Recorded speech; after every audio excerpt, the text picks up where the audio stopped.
Hello bachon, let's read this question. The question says oxygen is difficult to liquefy as compared to ammonia.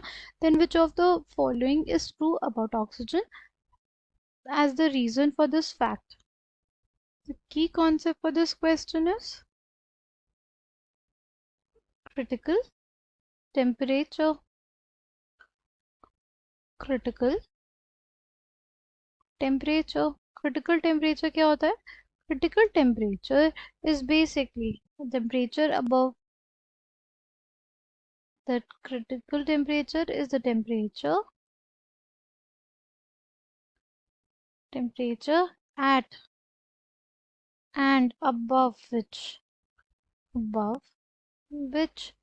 vapor of the substance vapor of the substance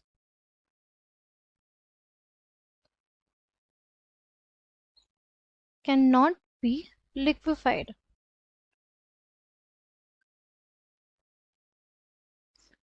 कैसा temperature? ऐसा temperature जिस पे और उससे ज़्यादा temperature पे किसी भी सब्सटेंस के वेपर को लिक्विफाई नहीं किया जा सकता, no matter how much pressure we increase, no matter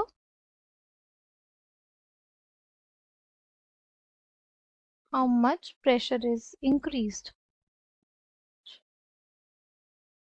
Pressure is increased, right?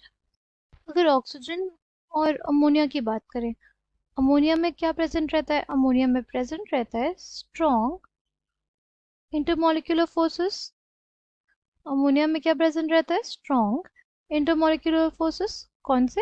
Hydrogen bonding. इसमें क्या प्रेजेंट है? Strong intermolecular forces which is hydrogen bonding. ठीक, ऑक्सीजन के केस में ऐसा नहीं होता, राइट? ऑक्सीजन के केस में वीक इंटरमोलिकुलर फोर्सेस होते हैं। ऑक्सीजन के केस में क्या होते हैं? Weak intermolecular forces. ऑक्सीजन के केस में क्या होते हैं? वीक इंटरमोलिकुलर फोर्सेस होते हैं, जिसके वजह से इसका क्रिटिकल टेम्परेचर बहुत ज़्यादा कम होता है, जिसकी वजह से इसका क्रिटिकल टेम्परेचर बहुत कम होता है। क्रिटिकल टेम्परेचर क्या होता है? लो, जिसकी वजह से इसका क्रिटिकल टेम्परेचर बहुत लो होता है। ठीक है, अगर क्रिटिकल टेम्परेचर लो होगा तो उस गैस को लिक्विफाई करना आसान नहीं होगा, राइट? इसको ऐसे भी समझ सकते हैं, अगर हमारे पास वीक इंटरमोलिकुलर फोर्सेस है उस गैस में, राइट, उस गैस की वीक इंटरमोलिकुलर फोर्सेस है, तो उसके पार्टिकल जल्दी पास नहीं आएंगे, राइट? पास नहीं आएंगे, तो इस वजह से उसको लिक्विफाई कर पाना, गैस को लिक्विफाई कर पाना पॉसिबल नहीं होगा, राइट? चल, क्रिटिकल टेम्परेचर जो होता है ऑक्सीजन के लिए वो बहुत लो होता है, राइट, जिसके वजह से उसको लिक्विफाई इजीली नहीं किया जा सकता, राइट? अमोनिया के केस में स्ट्रॉन्ग इंटरमोलिकुलर फोर्सेस है, हाइड्रोजन बॉन्डिंग प्रेजेंट है, मॉलिक्यूल्स एक दूसरे के जल्दी पास आ जाते हैं, तो उनको लिक्विफाई करना आसान होता है। ठीक, तो ऑक्सीजन को लिक्विफाई क्यों नहीं किया जा सकता?